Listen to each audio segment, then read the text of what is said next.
If she started a league tomorrow, I promise you it's the end of the WNBA. But I'm going to play some footage. I want you guys to listen to it. Let's roll it. Not speaking to the media. Tonight?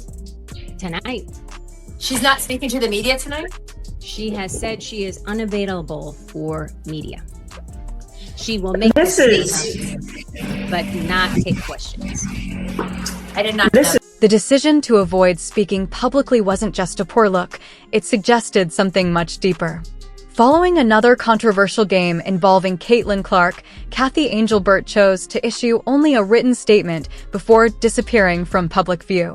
There were no questions taken, no press conference held, and no further explanation offered. Instead, all that remained was a brief statement followed by complete silence, and that response says far more about the WNBA's current position than any public remarks ever could. Class on organizational leadership right now. Just to keep my brain. This is perfect timing. When you don't set the tone at the top with ethics, with values, with your leadership, then as in Christie's statement comes, you can let people run amok. Mm-hmm. So Kathy does not have a relationship where she can pick up the phone, should have picked up the phone, whether it's AT now or somebody else back then, and said, hey, what's going on? How can we help you? Mm-hmm. That is not happening. That's why you get the comments from Nafisa Collier last year. Mm-hmm. So you have to set the tone with leadership problems at the top are exactly what Helen is pointing to, and her argument highlights why the current situation continues to grow. When clear values aren't established, genuine relationships with players aren't built, and ethical standards aren't consistently communicated, disorder becomes almost inevitable. Players begin feeling unprotected, coaches are placed in extremely difficult situations, and fans end up divided against one another. That's the pattern many believe is unfolding across the WNBA right now.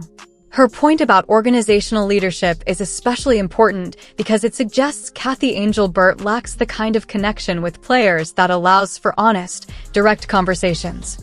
That isn't presented as mere speculation either. Many point to last year's De'Arica Hamby situation, and now to the way the Caitlin Clark incidents have been addressed, as signs of a deeper disconnect between the league office and the people actually competing on the court. Make sure that people buy into that.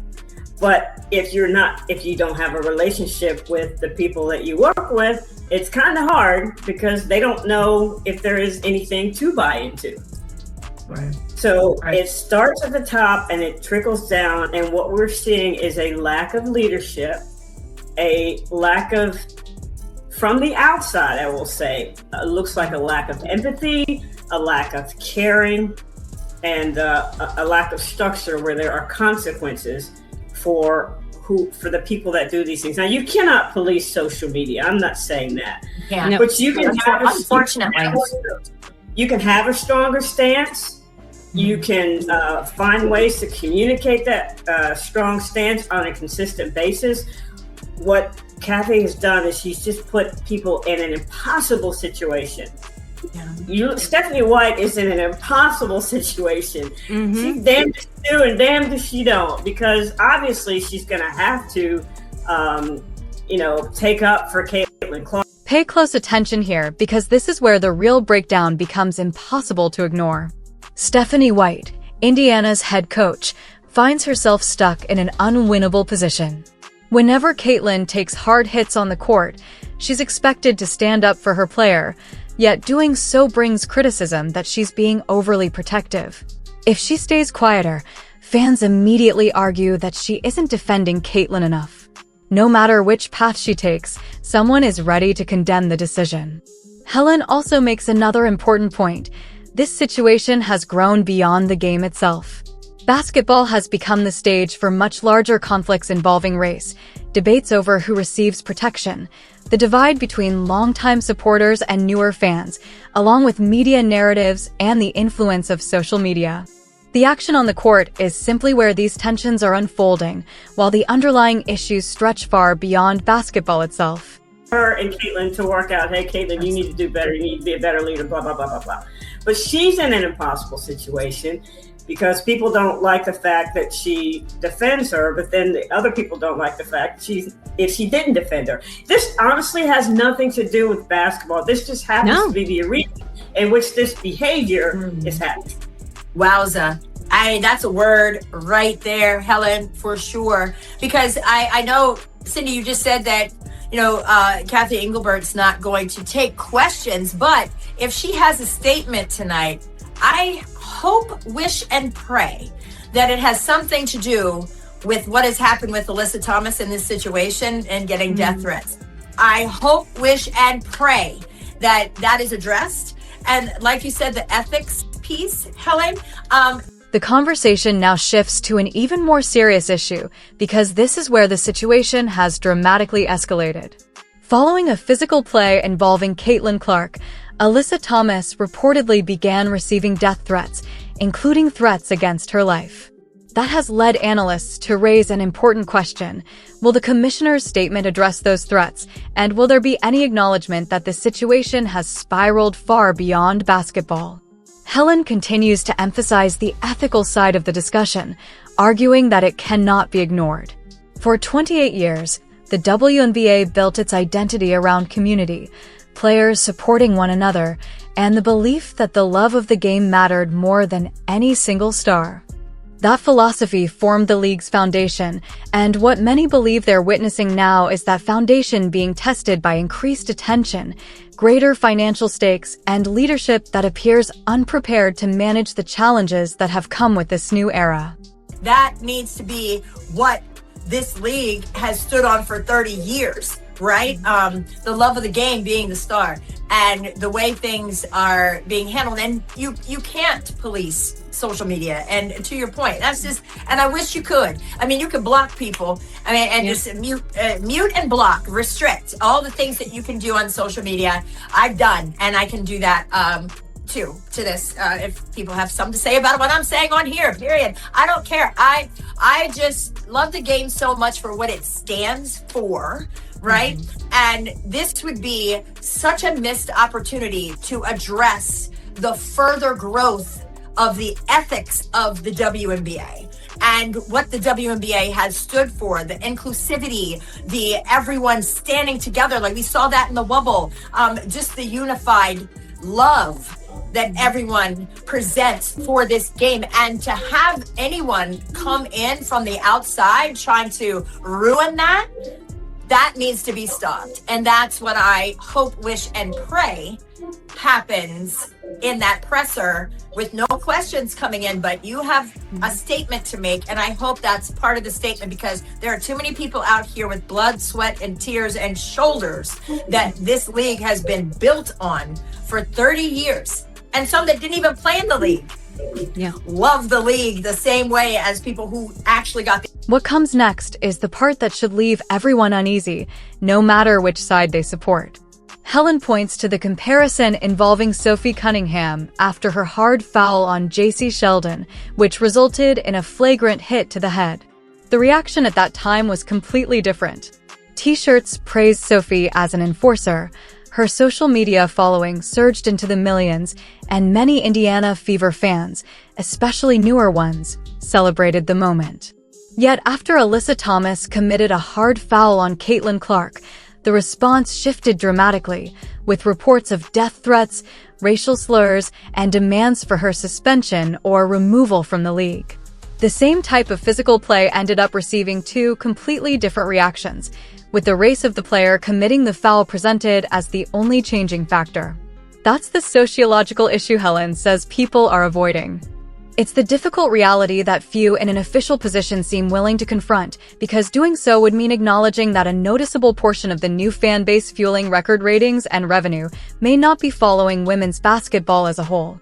Instead, they're focused on one specific player and often view everyone else as either supporting characters or obstacles standing in the way. Opportunity to clear it, to make sure that it doesn't happen again, that there are legal repercussions, to people who serve death threats to players in this league. I mean, if you go to the Trader Joe's and give somebody a death threat in there, you're going to jail. Like, you will be in trouble. So there has to be some level of the law that could also stand in the gap here to protect the ethics and the inclusivity and the love of the game of basketball, but what it serves as, the love of team and the love of life.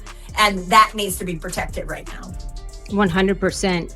I also want to push back on the narrative from some corners of the media of the new faces in the media spaces calling for special protections and rules for Caitlin Clark. I have not seen them. Wait, there already was one rule for her, was it not? The you can't touch anybody, and then it backfired because freedom of movement was it quote unquote not for Caitlin, and now she can't defend, so she's sitting on the bench. Well, The discussion then shifts to a practical solution, and it's one of the few clear proposals to come out of this debate. The main point is simple. Officiating has to improve, and not just slightly, because many feel the current refs are not ready for the speed and skill level of today's athletes. During the upcoming WNBA All-Star break and the break when players travel to Germany, the league is expected to show visible improvements. Coaches send plays for review all the time, but many say they get no response, which leaves no real feedback or accountability. When poor officiating is mixed with rising tension and a fan base ready to react to every call, the situation becomes even more volatile.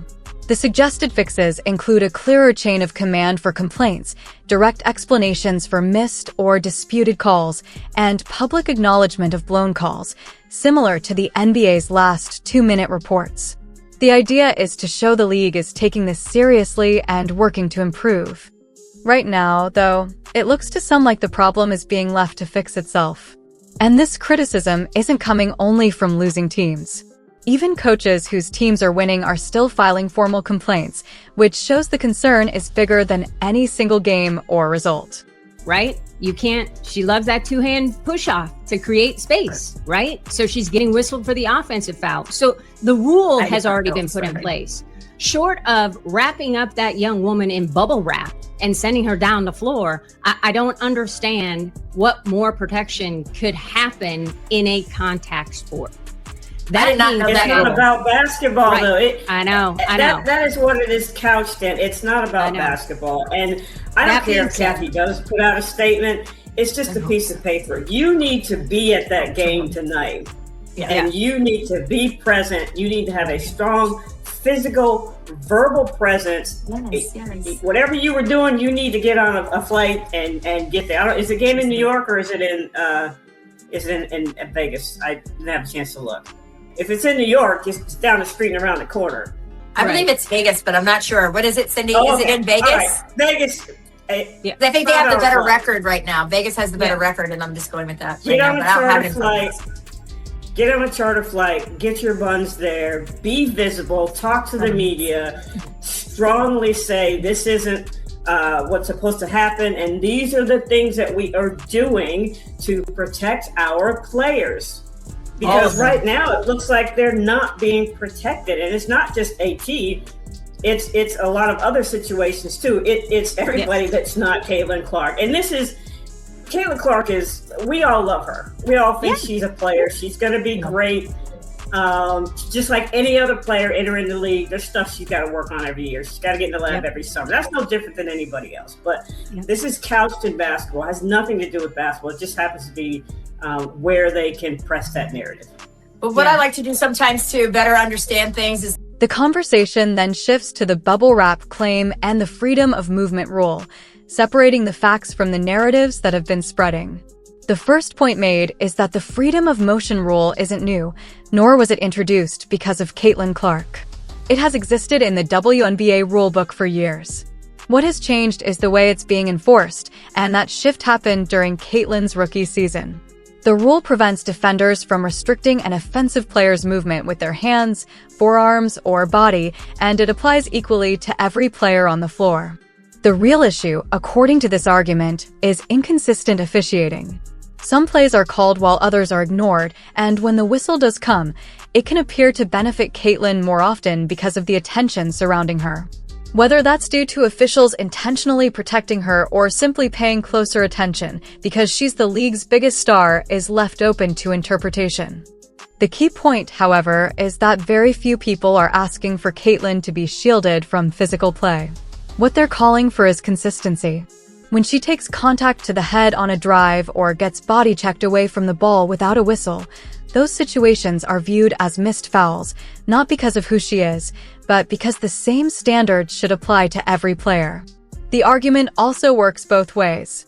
When Caitlin creates separation by pushing off with both hands, that's considered an offensive foul, and she's been called for it more often this season. Looking at the full picture, the claim that the rules are being adjusted specifically to protect her doesn't match what supporters of this view believe they see on the court. Instead, they argue the bigger problem is inconsistent officiating across the league, with every questionable call receiving extra attention simply because she's the most closely watched player. Never been before, and they deserve better. Yeah, I just think No, I was gonna say, the officiating is bad when people who are winning games are complaining about it, right? It's not just the people who are losing. Like when I was a head coach and I had a complaint with the officials, I would always make sure I did it after I won, so it didn't sound like I was whining when I lost games. But it's not just people who are losing games. It's every coach of every team. With valid points about what is not happening with the officiating. No doubt. And when I was coaching, you can scratch 2 officials going into the next season, right? Because it was just a rule, okay, that we had, okay? But it was so hard to do that because that's their livelihood, and they'll get other teams. The discussion then moves inside the officiating system itself, offering a closer look at why many believe the process is fundamentally flawed. One example frequently mentioned is that coaches are allowed to remove 2 officials from working their games the following season, a policy that suggests the league recognizes ongoing concerns with officiating. Rather than reflecting a strong system, it's presented as a temporary fix for a much deeper issue. From a practical standpoint, if coaches can exclude 2 referees, they're naturally going to choose officials they believe have shown poor judgment or inconsistency. Those referees, however, don't disappear. They're simply assigned to other games, meaning the problem is shifted instead of resolved. The conversation also acknowledges that officials have careers, families, and livelihoods, and the goal isn't to see anyone lose a job. Instead, the argument is that there should be stronger accountability, better development programs, and clear performance standards so officials who repeatedly fall short receive meaningful improvement or fewer assignments. At a time when the WNBA is experiencing its highest level of talent, growing stakes, and record attention, many believe the visibility of inconsistent officiating has become impossible to ignore, creating a gap that cannot continue indefinitely. From there, the focus broadens beyond a single press conference or one disputed game, suggesting the league has reached a pivotal moment. The choices made now by league leadership, coaches, players, and even fans could shape the WNBA's direction for years to come. The commissioner's decision not to answer media questions is presented as a key example. The comparison made is that if a commissioner in another major professional sports league released a statement about a controversy involving a superstar like LeBron James or the Los Angeles Lakers and then declined to take questions, it would likely dominate sports headlines for days. Outside of dedicated WNBA fans and analysts, the situation has received far less attention, and the argument is that this reflects a broader acceptance of how things have traditionally operated. According to this perspective, that acceptance is the real concern because it suggests accountability at the highest level is missing. The role of a professional sports commissioner includes facing the media during difficult moments, answering questions, and demonstrating leadership for the entire organization. Relying only on written statements instead can create the impression that there isn't enough confidence to defend important decisions in real time. The discussion then considers the difficult questions Kathy Angel-Burt would likely have faced had she held a press conference. Those questions could have included the reported death threats directed at Alyssa Thomas, the league's response to the foul that preceded them, concerns about repeated physical play involving Caitlin Clark, claims of inconsistent treatment, and the broader racial issues surrounding the public conversation. The argument presented is that avoiding questions also avoided having to publicly address those topics. According to this viewpoint, that decision comes with significant consequences. It can weaken trust among players, who may feel the league office is unwilling to openly discuss issues affecting their safety and well-being. It can also leave coaches, including Stephanie White, trying to manage difficult situations without clear guidance from league leadership, forcing them to make decisions while facing criticism regardless of the outcome. Longtime supporters who stood behind the WNBA through years of challenges may also feel disappointed if they believe the league is moving away from the principles they valued in pursuit of greater attention and revenue. At the same time, newer fans attracted by Caitlin Clark are introduced to a league surrounded by controversy, inconsistent officiating, reports of death threats, and leadership that appears reluctant to answer public questions. The concern raised is that these first impressions could shape how both longtime supporters and new audiences view the league moving forward. The concern raised is that the league now faces two outcomes that could both be damaging. Some new fans may decide the WNBA is too chaotic and simply walk away, while others may conclude that every issue revolves around anyone who opposes Caitlin Clark, adding even more division to an already tense environment. Neither path is presented as healthy for the league's future. According to this perspective, what the WNBA needed was leadership capable of balancing both sides, welcoming new supporters while preserving the culture longtime fans value, recognizing Caitlin Clark's impact while continuing to highlight the league's other stars, addressing difficult racial conversations honestly without allowing them to dominate every discussion, and improving officiating and player safety for every athlete rather than only the most recognizable names. Instead, the response is described as limited to a written statement with no meaningful follow-up. That silence, the argument continues, has allowed others to shape the conversation, with fans battling across social media, former players taking opposing sides, media voices building competing narratives, and coaches and players trying to navigate uncertainty without clear direction. When leadership leaves a vacuum, many believe confusion naturally fills the space, and that's what they see happening now. The discussion then returns to Helen's point about ethics, describing it as one of the most important parts of the entire debate. For nearly 3 decades, the WNBA built its identity around community over individual stardom, players supporting one another across teams, social justice, authenticity, and a shared love of the game that mattered more than fame or financial rewards. That identity helped create an exceptionally loyal fan base, encouraged players to believe in what the league represented, and inspired generations of young girls who admired the WNBA for both its basketball and its values. The argument, however, is that those principles only remain meaningful if they're reflected in the league's actions. With increased attention, larger financial opportunities, and an influx of new fans, many drawn primarily by Caitlin Clark rather than the league's long-established culture, the organization now faces a significant test. The question raised is whether it should adjust its founding identity in pursuit of broader mainstream success, or remain committed to those values even if doing so risks losing part of its rapidly growing audience. Based on the actions being discussed, the criticism is that Kathy Angelbert has attempted to avoid choosing either direction by issuing broad statements about supporting every player without directly addressing the specific concerns being raised. And the argument concludes that this approach falls short of the leadership many people expected. The argument is that simply waiting for the situation to improve on its own is not a real solution. Officiating is presented as one of the clearest areas where strong leadership could make an immediate impact. There is broad agreement among players, coaches, fans, and media members that the quality of officiating needs to improve, making it one of the few issues with widespread support rather than division. That raises the question of why a detailed plan has not been introduced. With both the WNBA All-Star break and the FIBA break approaching, the league has 2 built-in opportunities to gather officials, Review the season's most controversial calls, establish clearer standards, strengthen training.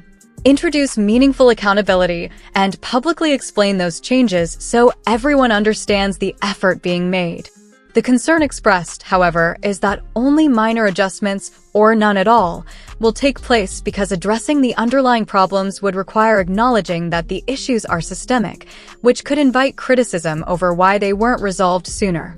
According to this viewpoint, continuing without major changes is seen as the easier path, with the hope that public frustration eventually fades.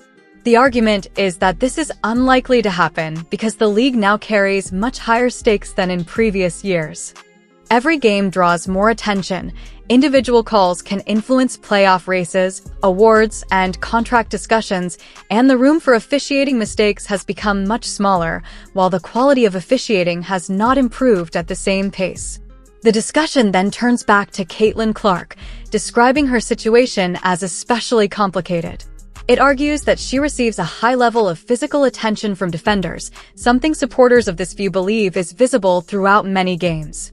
At the same time, part of that physical approach is presented as a normal consequence of being the top player on her team, since opposing defenses naturally focus their game plans on making life more difficult for a star.